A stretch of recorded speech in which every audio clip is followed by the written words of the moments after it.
Good morning, dear students of class 8. Welcome to your social science class.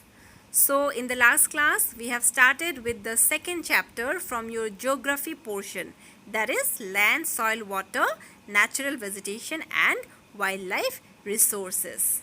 So, we began the class with the first important natural resource, that is land. So, students, land is one of the most important natural resource that we have on earth, and around 30% of the earth's surface is covered with land, and of these 30% only a small percentage is habitable means where the people reside. So you see, not all the places in the world are equally populated. Some places are highly populated, whereas some places are less populated. And how do we decide which places are highly populated and which places are less populated? So it depends upon various factors. For example, the quality of the land, the climate, then topography, then the area. For example, if it is a low-lying area, if it is a desert area, or if it is a thick forested area, then the population will be less, because such places do not offer a favorable climate or environment for living. There the climate is not suitable for agriculture, the land is not fertile. Also, in such places you cannot expect any business activity to flourish. So generally the people do not prefer to live in such places. On the other hand, the river valleys and the plain areas are densely populated, because in these areas people can live conveniently. These areas are more habitable. In these areas the soil is fertile, so it is suitable for agriculture. Also, the business activities can flourish in such areas. So in this way we determine which places are highly populated or densely populated, and which places are less populated or sparsely populated. Okay, so students, we discussed about land use meaning the various purposes for which land is used. So we use land for a variety of activities: for agriculture, for mining, for constructing houses, for constructing industries, for constructing roads, etc., isn't it? And how a particular piece of land is used, it depends upon various factors: the climate, the soil, availability of water, population, technology, availability of minerals, etc. So all these factors determine the pattern of land use. That means how a certain plot of land is used. And then students, we discussed about classification of land on the basis of ownership. So land on the basis of ownership is divided into private land and community land.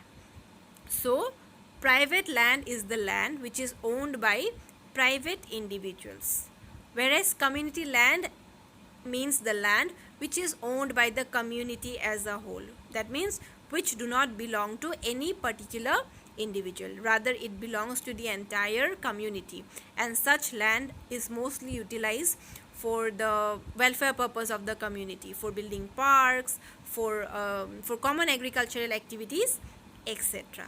And students, these community land are also known as common property resources. And nowadays, with the increasing population, the demand for land is also increasing. So people have started encroaching land, that means illegally taking over the community land to fulfill their own personal reasons. For example, to construct housing complexes, to construct industries, to undertake more and more agriculture, etc. So all these have led to the excessive use of land, and anything in excess is not good. So students, as a result of this excessive use of land, it has created serious problems for the environment related to land. For example, problems like land degradation, landslides, soil erosion, deforestation, etc. have taken place. So all these can cause serious threat to the environment, isn't it? So today we are going to discuss about how to conserve these land resources. That means the various ways through which we can protect and we can prevent the land from being overused. Okay. So the first way is afforestation. So students, afforestation is the opposite of deforestation. Afforestation meaning plant more and more trees. When we plant more and more trees, the roots of the trees, it binds the soil particles together, and as a result the land becomes tight. And when the land becomes tight, it becomes very difficult for rain and wind to wash away the land. So it preserves the quality of the land. Then the second method is land reclamation. So land reclamation means creation of land from seas, from oceans, from rivers, etc. Now you must be thinking, how can we create land, right? So we can create land by filling up the area with cement, with clay, with rock particles, with dust particles, so that the land so that it can reach a certain height. So in this way new land is created. That is known as land reclamation. Then another way is regulated use of chemical pesticides. So students, in agriculture, in order to increase the production, chemical fertilizers are used, chemical pesticides are used, and when these chemical fertilizers and pesticides are used on the land, the fertility of the soil is lost. So we should use these chemical fertilizers and pesticides in a very limited way. That means we should keep a check on their use. That means these chemical fertilizers and pesticides should be used as less as possible. Their use should be minimized. Okay, so this is the third way of how to conserve land. Then the next way through which we can conserve land is by preventing overgrazing. Overgrazing means when the animals are left on the plain area to feed on the grass. So when they overfeed, what happens? The soil loses its fertility, the soil becomes loose, and then its topsoil can be washed away by rain and wind. So we have to keep a check so that this overgrazing by animals can be prevented. So these are some ways through which we can conserve or protect the land. Okay, so now students, we are going to discuss about one very important natural disaster which is very common nowadays, that is landslide.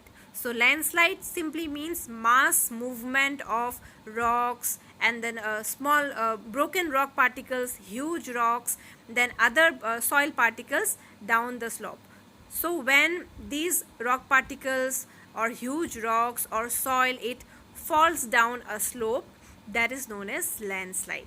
And landslide does not happen just like that. It is mostly an after effect of some of the very serious natural disasters like earthquake, flood and volcanoes. So when these things happen, after these landslides happen most of the times. And students, when landslides happen, it blocks the flow of river, and this formation of river blocks, it creates great distress for mankind. It destroys human settlement, it destroys property, and also it destroys life of the people. So students, these landslide is one of the very common natural disaster which happens mostly in the hilly areas or in the areas which have steepy slopes, etc. And students, one such landslide, it took place in the Pangi village in Kinnaur district of Himachal Pradesh. So this was one of the very serious landslide which took place in India, in the Pangi village of Kinnaur district in Himachal Pradesh, and this landslide, it caused damage up to a distance of 200 meter in the old Hindustan Tibet road and in the National Highway 22. So this landslide, when it took place, it actually took place because of an explosion which happened nearby. So this landslide was the after effect of a blast or an explosion which took place nearby. So what happened after this landslide? The property of the people were destroyed, their houses were destroyed, and the people were asked to leave the village. They were asked to vacate the village completely so that any loss of life can be avoided. Okay. So now the question is, how can we prevent such landslides from taking place? Some measures need to be taken, isn't it? So some preventive measures that can prevent the occurrence of landslides are: number one, we should locate and identify the places where the chances of landslide is more. And we should avoid building settlements, that means building houses or building industries in such places as far as possible. So first thing is we should locate and identify the areas where there is high risk of landslide, and in such places settlements should be avoided as far as possible. Then walls can be built nearby the area, and these retention walls will help to prevent landslide. So if there is a wall to support the land, then the land will not slide away, isn't it? So building of or construction of retention walls can also help to prevent landslide. Then the third way is plant more and more trees. When you will plant more and more trees, as I have already told, the soil will become tight. The roots of the plant will bind the soil together, and then what will happen, even if extreme rain takes place or even if extreme flood takes place, the soil will remain tight and landslide will not take place. So another way is to plant more and more number of trees. And then students, another way, or you can say the last method that can be used to prevent landslide is we can construct or we can create proper drainage system. Okay, so when proper drainage system is created, it controls the flow of rainwater. That means it controls the disruption of rainwater. Otherwise, if there is no drainage system, the rainwater will make the soil loose, isn't it? So if there is a proper drainage system, the flow of rainwater will be controlled. Not only rainwater, any flow, for example the flow of spring water can also be controlled. Okay, so these are some of the ways through which we can prevent landslide. First, plant more and more trees. Second, identify and locate the places which have higher risk of landslide and prevent any type of construction activities in such places. Third, we can construct retention walls in such places where there is high risk of landslide. Fourth, we need to create proper drainage system so that the flow of rainwater and spring water can be controlled. Okay, so today we have discussed about conservation of land resources, meaning of landslides, and one case study, one landslide which took place in the Pangi village in Himachal Pradesh. And then we discussed about the various preventive measures which can be adopted to prevent landslide. Okay, so these two are your homework questions for today. First question, you need to write any two reasons for land degradation. So any two reasons for land degradation are, what can it be? Deforestation, soil erosion, landslides, etc., etc. Okay, then question number 2, what is landslide? So landslide is a mass movement of huge rocks, rock particles and soil particles or other dust particles down a slope. So when all these particles falls down a slope, that is known as landslide. And how can these be prevented? So in the prevention, you need to write any 3 measures. Okay, so students, in case you have any doubt, do let me know. Thank you, take care and have a nice day.